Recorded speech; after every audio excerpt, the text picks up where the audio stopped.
Halo, selamat siang semua teman-teman. Selamat Halo, siang. baik. Saya sebagai Sipen PKG baru saja saya hubungi beliau lagi pakai telepon, ya. Jadi Pak Melki untuk sementara tidak bisa masuk karena beliau ada demam sakit. Jadi nanti dia yang atur waktu, diinformasikan ke kita untuk dia masuk kasih ujian. Baik, Kakak. Terima kasih. Siap, Bapak. Terima kasih. Itu pasti Pak Melki tidak masuk. Hadir coba Kak tanya. Ya, Bapak Agus. Coba halo. tanya untuk daftar hadirnya bagaimana? Bapak tua susah suka mati HP, kok dia ada sakit. Nah. Sudah tahu saya isi absen sudah. Oh, jadi Terus suka. iya, sepakat dulu. Tahu saya isi absen karena Iya, beliau tidak kenapa masuk toh. Pak Beliau dosen sakit? Iya. betul ada sakit nah. Jadi minggu lalu dengan minggu tidak ada Jadi apa. minggu lalu. Minggu lalu itu kan bersamaan dengan kuliah itu, Kuliah umum. kuliah umum. Kuliah Lalu umum. sekali beliau ada sakit, nah kita tidak bisa paksa juga. Iya. Siap, Bapak. Iya, dosen Berarti sakit berarti kita tidak usah absen. tidak Terus usah absen. absen. Jadi Oke, kita oke. masih Info. tetap kita masih berada di absen 9-10, belum masuk 11 Iya. 12. Siap, Iya, siap, pasti. Bapak. Oke, dosen Baik, Cipen info Kuliah Sosial Budaya bisa menghubungi dosen berikutnya untuk bisa masuk saja mana waktu. Oke. Coba nanti Oke, apa? terima Info di kasih. grup, Saka. Oke. Info di grup supaya tidak absen hari ini. Yo, siap. Oke. Terima kasih. Yuk.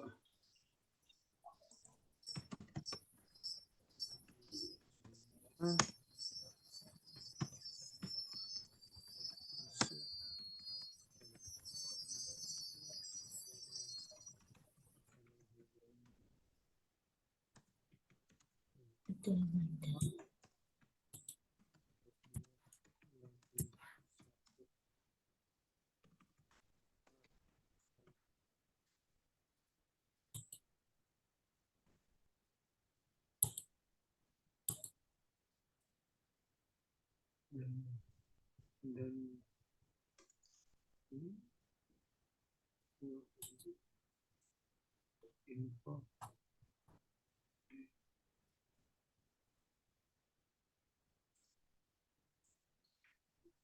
Info.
Selamat sore, Ibu. Siang, Ibu.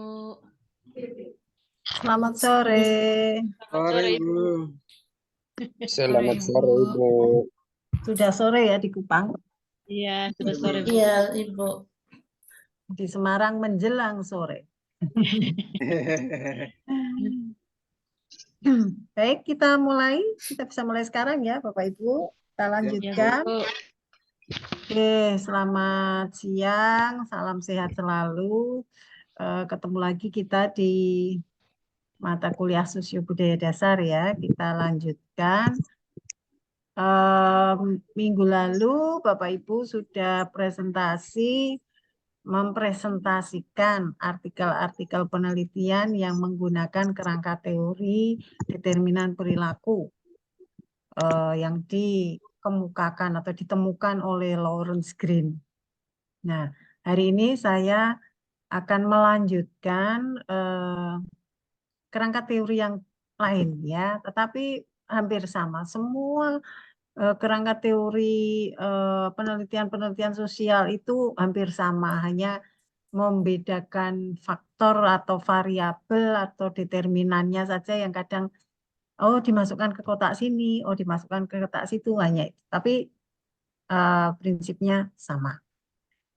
Kalau minggu lalu teori determinan perilaku oleh Lawrence Green itu membagi faktor pengaruh ya terhadap suatu tindakan atau suatu praktik itu dilakukan atau tidak, itu dipengaruhi oleh faktor predisposing, faktor enabling, dan reinforcing ya. Ini kan faktor-faktor yang mempengaruhi ya seseorang itu melakukan atau tidak melakukan satu tindakan tertentu. Nah, berikut ini yang akan saya sampaikan adalah tahap-tahap bagaimana seseorang itu dari tidak mau berubah menjadi akhirnya mau berubah. Oh, sebentar, saya keraskan lagi. Ya, sudah cukup terdengar? Sudah, Pak. Sudah, Ibu. Sudah, Ibu. Ya. Bu. Tadi mungkin agak sayup-sayup ya. Rasanya suaranya volume tetap sama, tapi mungkin ada gangguan dikit. Ya, baik, saya lanjutkan. Ya, saya akan share screen, Bapak Ibu. Bentar.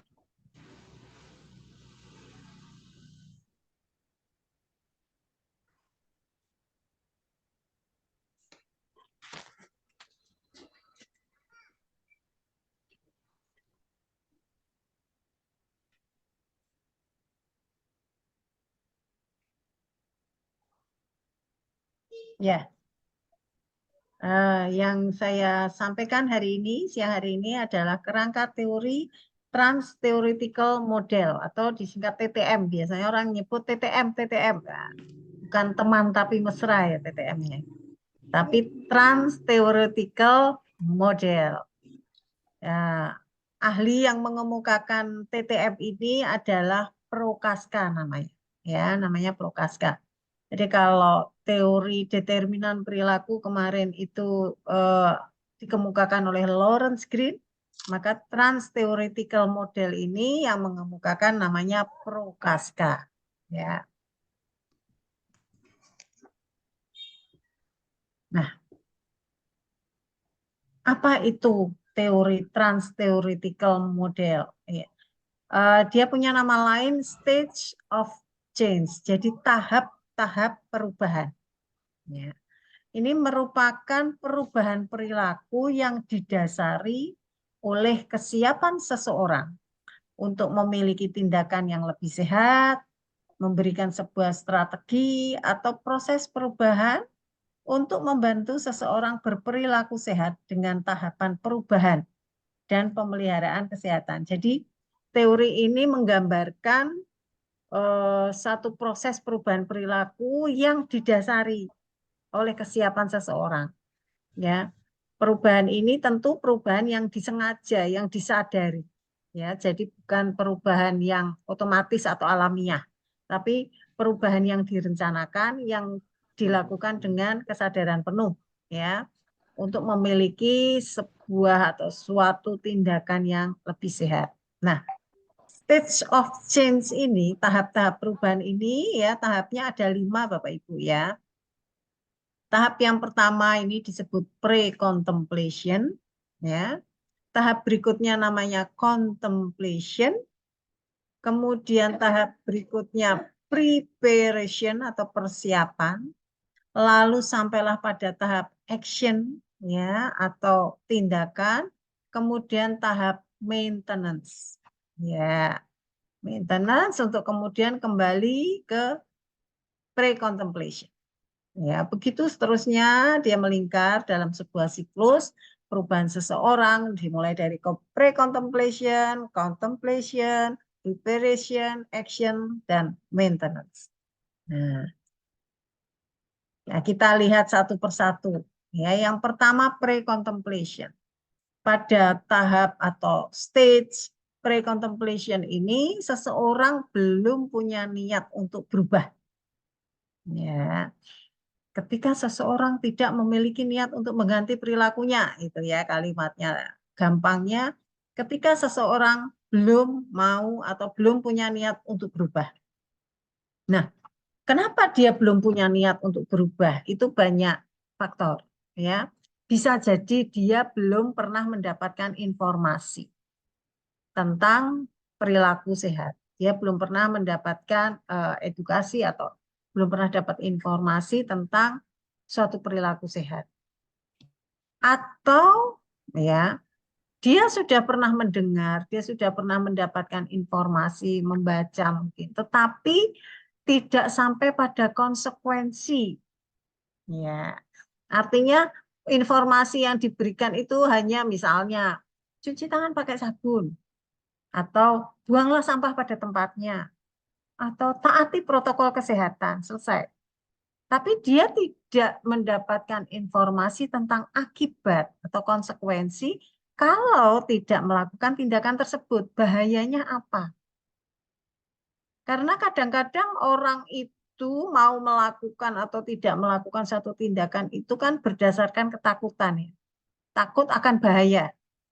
Wah, kalau saya nggak pakai helm, nanti celaka di jalan, bisa berabe, ya, mengancam jiwa. Nah, kalau ada ketakutan itu baru dia mau pakai helm. Sepanjang tidak ada sesuatu yang perlu ditakuti atau sesuatu yang dikhawatirkan, dia tidak akan mau melakukan itu. Ya kan? Nah, sehingga bisa jadi dia juga belum punya niat untuk berubah karena dia sudah punya informasi tapi belum lengkap dengan konsekuensinya. Jadi belum muncul rasa takutnya, belum muncul rasa khawatirnya. Atau dia sudah pernah mencoba untuk melakukan, ya, tetapi gagal. Ya, bisa jadi dia gagal. Atau dia sudah pernah mencoba tapi tidak peduli gitu ya, tidak peduli dengan hasilnya. Itu menjadi sebab dia belum mau berubah. Nah, kondisi ini adalah kondisi seseorang pada tahap pre-contemplation.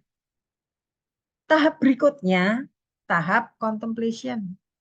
Ya, kalau tadi pre-contemplation dia belum mau berubah, di contemplation ini dia sudah mulai sadar, ya, sudah mulai punya keinginan untuk tahu lebih banyak.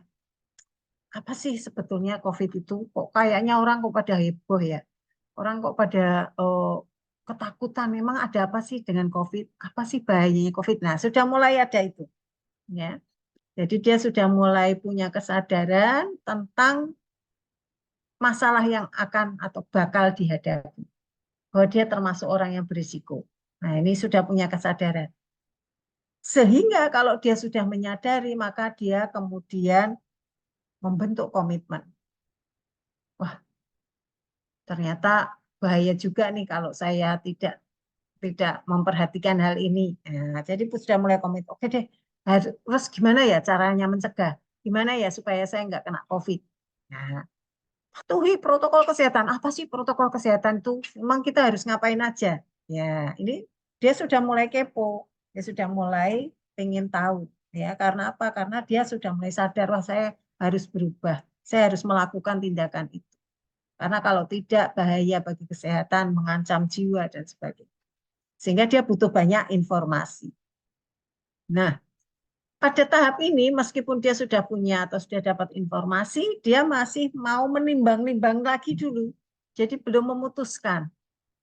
Ya, dia mulai sadar bahwa dia penting untuk melakukan itu, dia lalu mencari banyak informasi, bertanya ke sana kemari, mencari bacaan pengetahuan-pengetahuan tentang itu, mungkin berita, berapa banyak korbannya, apa gejalanya, dan sebagainya ya.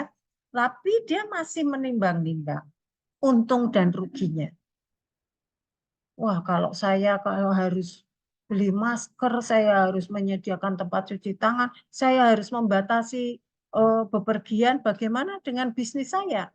Bagaimana dengan usaha saya? Waduh, dan sebagainya, dan sebagainya. Dia masih mempertimbangkan untung dan ruginya.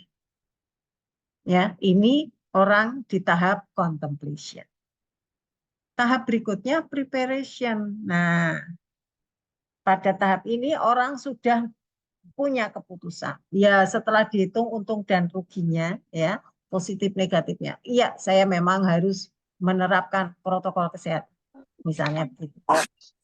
Ya, jadi sudah mulai punya niat untuk merubah perilaku. Sehingga dia kemudian membuat perencanaan. Ya, dia membuat perencanaan. Misalnya ini tentang merokok lah ya. Jadi kalau di pre-contemplation tadi dia belum punya keinginan untuk merokok, berhenti merokok ya. Belum punya keinginan, saya kalau soal sakit dan mati itu kan urusan Tuhan ya, tidak ada hubungannya dengan merokok dan sebagainya, misalnya dia berpikir gitu. Lalu di contemplation dia sudah mulai sadar, oh iya ya betul juga, ternyata kok dari banyak buku yang dibaca, banyak berita yang diikuti, risiko seorang perokok itu lebih besar daripada yang tidak merokok untuk menderita sakit ini. Ya. Dia masih menghitung untung dan ruginya. Kalau saya berhenti merokok, nanti saya dijauhi teman, nanti saya kehilangan komunitas, nanti saya dianggap nggak maco, nanti saya dianggap nggak laki dan sebagainya. Ya. Ketika di tahap preparation, ya, dia sudah mulai punya keputusan. Ya, saya mau berhenti merokok. Ya, dia sudah dia punya niat dan dia sudah punya perencanaan, planning. Bagaimana caranya dia bisa berhenti merokok? Apakah seketika, artinya dari yang semula perokok lalu berhenti sama sekali, tiba-tiba, apa mau bertahap? Ya. Kemudian bisa juga dia berpikir penggantinya apa? Ya. Apakah diganti dengan permen atau diganti apa? Atau ya nggak usah diganti, ya berhenti aja.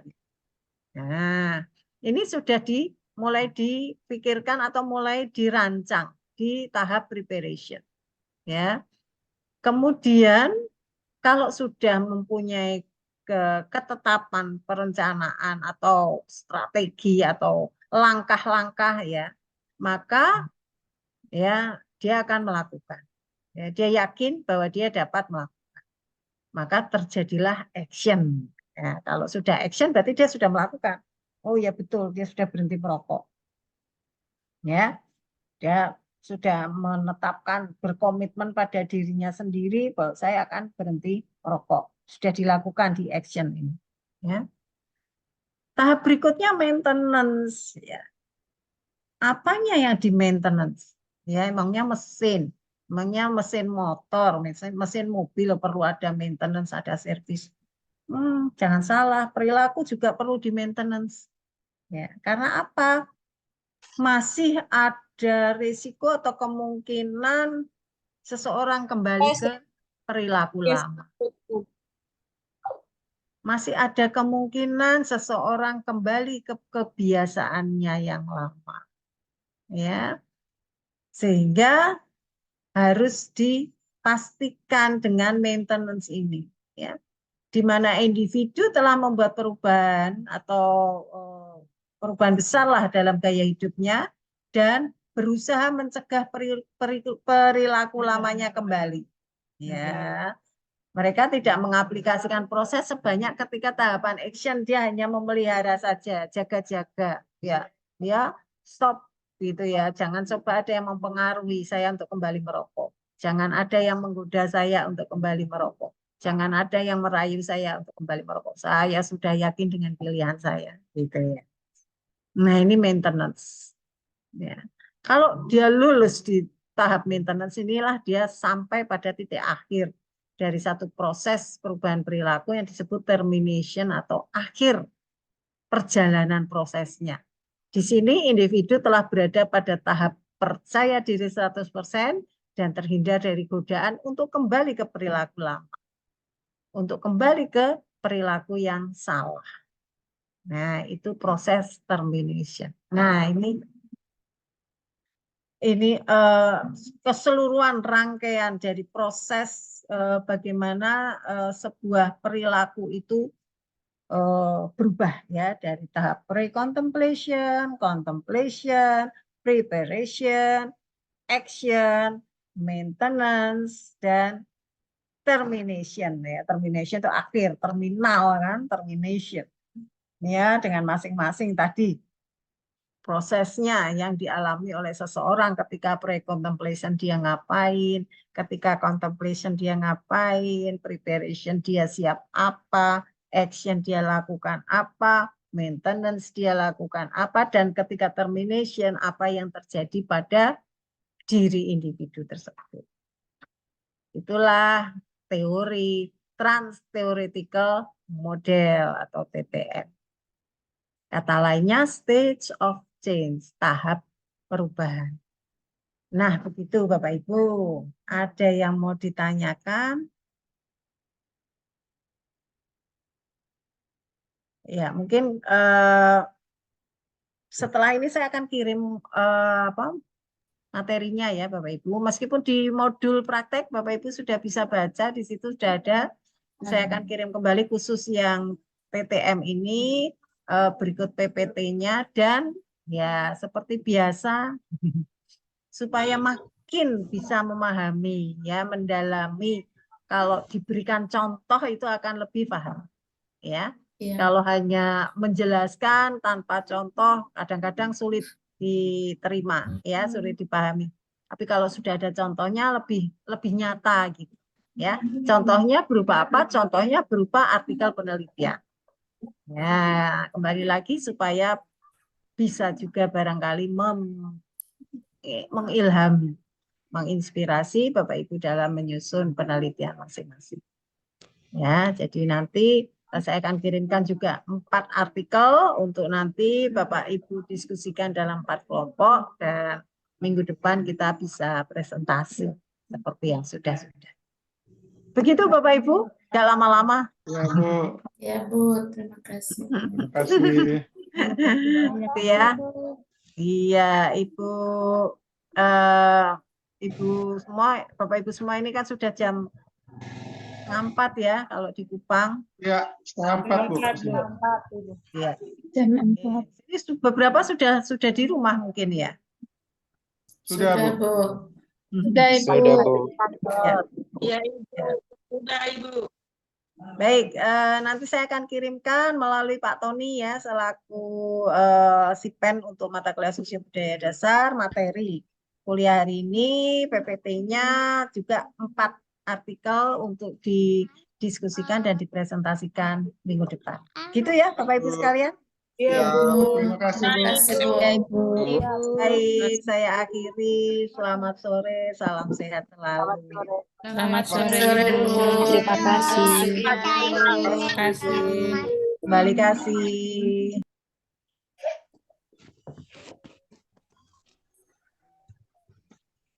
Ini bagus. Kemarin kami kena bakalai dari itu. Kenapa? Tidak beri telur.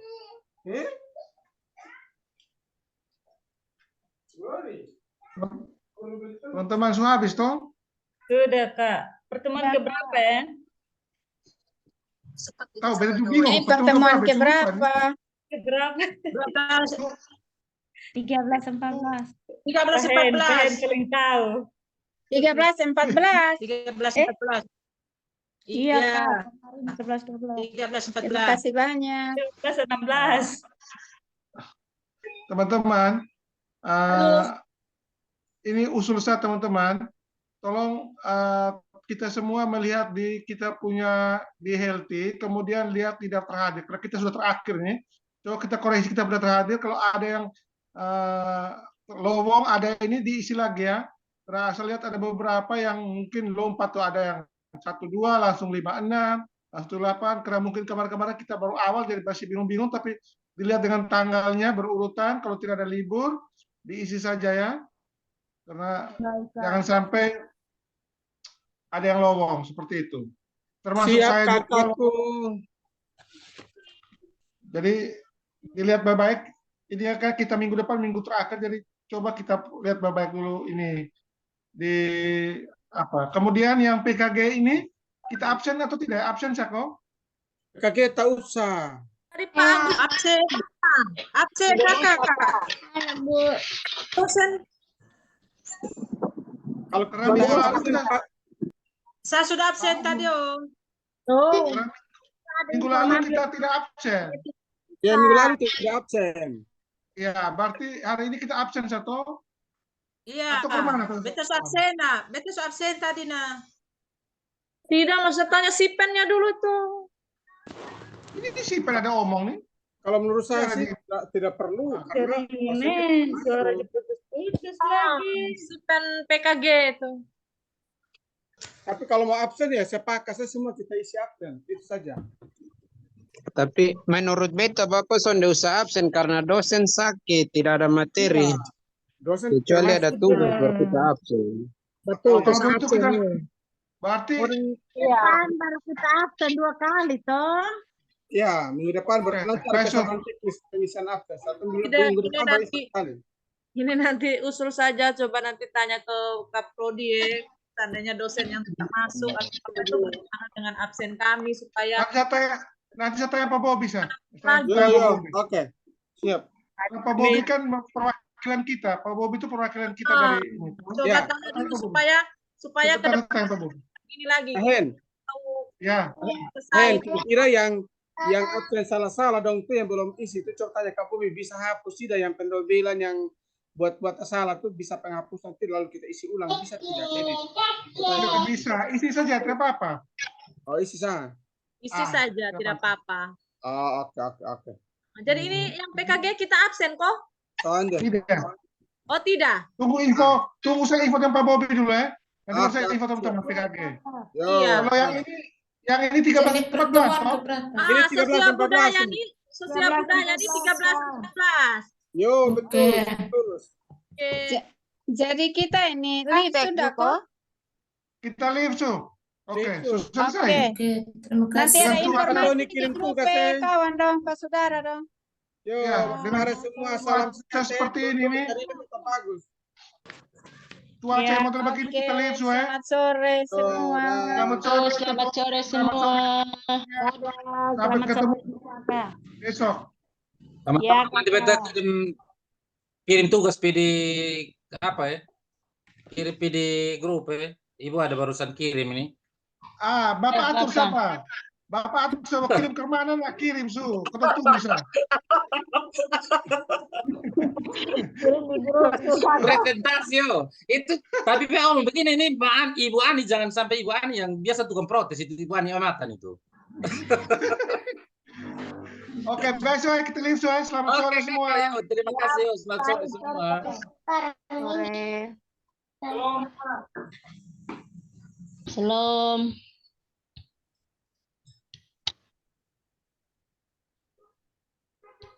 Mati.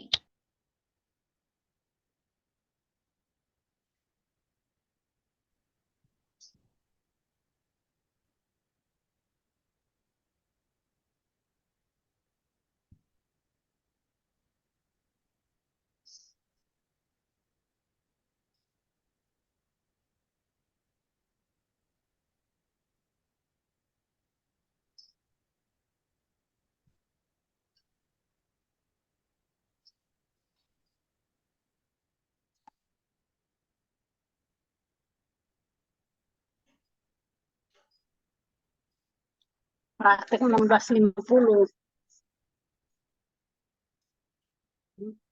50.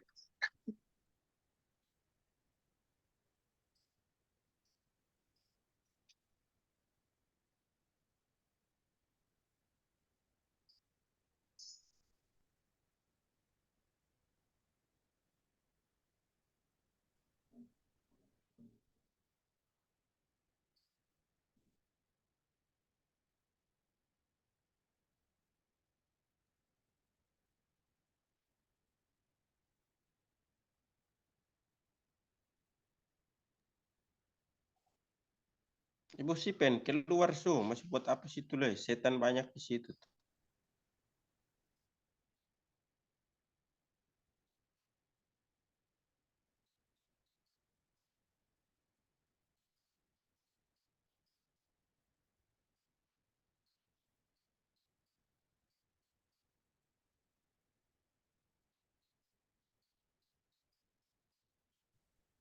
Izin mendahului keluar ke teman-teman.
Udah pesan tiket ke Balikpapan. Salah destinasi.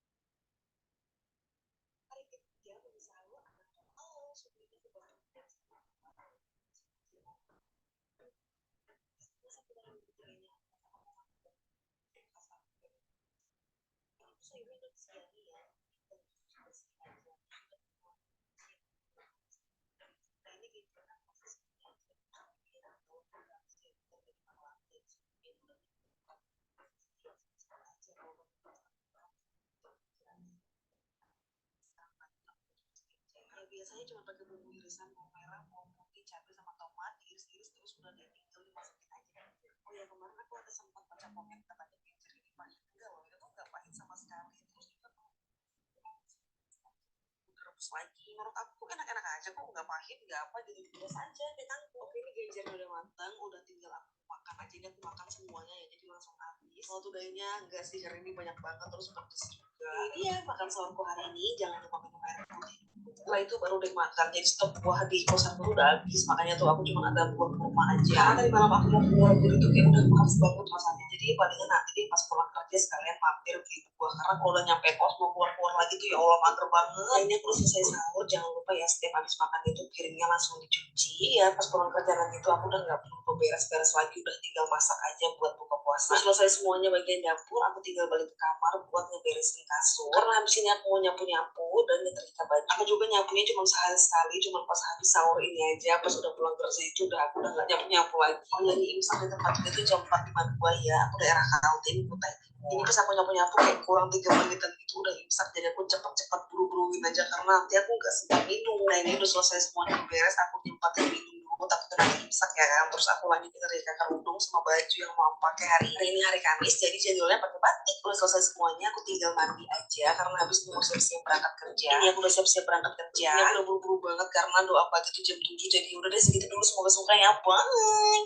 Hari ketiga menu sahur anak kos. Halo, subuh ini aku bangun jam 3:30. Nah ini aku langsung aja mau angkat tudai yang tadi malam aku masak. Nah sambilan nunggu tudainya anget, aku mau ngambil bahan-bahan di kulkas. Aku pengen tumis sayur genjer. Ini tuh sayurnya udah disiangi ya, jadi tinggal dicuci bersih aja. Terus juga tadi malam tuh aku udah siapin bawang-bawang cabai gitu. Nah ini genjernya aku masak segini aja. Terus ini dia nih bawang yang udah aku siapin dari tadi malam. Jadi subuhnya itu udah tinggal dipotong-potong aja. Jadi ya sempat-sempat aja kalau bangun jam 3:30 atau bangun jam 3. Nah ini tudainya udah anget, sekarang lanjut aku mau tumis genjer. Ya biasanya cuma pakai bumbu irisan bawang merah, bawang putih, cabai sama tomat, diiris-iris terus udah tinggal dimasukin aja genjer. Oh ya kemarin aku ada sempet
Baca komen katanya genjer ini pahit, enggak loh, itu nggak pahit sama sekali. Terus juga kalau dimasak itu aku langsung ditumis aja, nggak perlu direbus lagi. Menurut aku enak-enak aja kok, nggak pahit, nggak apa, jadi biasa aja kayak kangkung. Oke, ini genjernya udah matang, udah tinggal aku makan aja. Ini aku makan semuanya ya, jadi langsung habis. Kalau tudainya enggak sih, karena ini banyak banget, terus pedes juga. Jadi dia makan sahurku hari ini, jangan lupa minum air putih dulu. Setelah itu baru deh makan, jadi stok buah di kosanku tuh udah habis. Makanya tuh aku cuma ada buah kurma aja. Karena tadi malam aku mau keluar beli tuh kayak udah males banget rasanya. Jadi palingan nanti deh pas pulang kerja sekalian mampir beli buah. Karena kalau udah nyampe kos mau keluar-keluar lagi tuh ya Allah mager banget. Nah, ini aku udah selesai sahur, jangan lupa ya setiap habis makan itu piringnya langsung dicuci ya. Pas pulang kerja nanti tuh aku udah nggak perlu beberes-beres lagi, udah tinggal masak aja buat buka puasa. Selesai semuanya bagian dapur, aku tinggal balik ke Selamat sore Ibu Monica. Habis ini aku mau nyapu-nyapu. Halo Ibu Monica. Halo, selamat Dengar sore, suara Pak. kok? Iya, ini izin mau tanya, apakah ada kuliah ini sore kok? Oh, sudah selesai tadi, Pak. Ibu Hermin hanya berapa materi saja tadi sudah selesai ini, Pak. Oh iya iya. Kebetulan kita ini jaringan terputus, makanya tadi ini coba untuk masuk sudah bisa. Beta kira masih sementara. Oh, Pak, apakah mau ini Zoom untuk kuliah Iya. lanjut materinya Pak Bobi? Soalnya ini jaringan belum bagus ini Bu. Tapi tadi ada di recording ya Ibu Ada oh iya. Nanti saya cek di Zoom saja Ibu. Iya, tadi Di ada ini tadi di ya. ini PKG dengan Pak Melki juga kami tidak jadi kuliah. Terus tadi sosio budaya dengan Ibu Hermin juga hanya berapa menit tadi? 15 atau 20 menit? Oh iya. Baik Ibu, nanti saya coba saya cek dulu ya Bu ya. Iya, Di iya. rekaman Zoom-nya. Siap. Iya. Baik, Pak.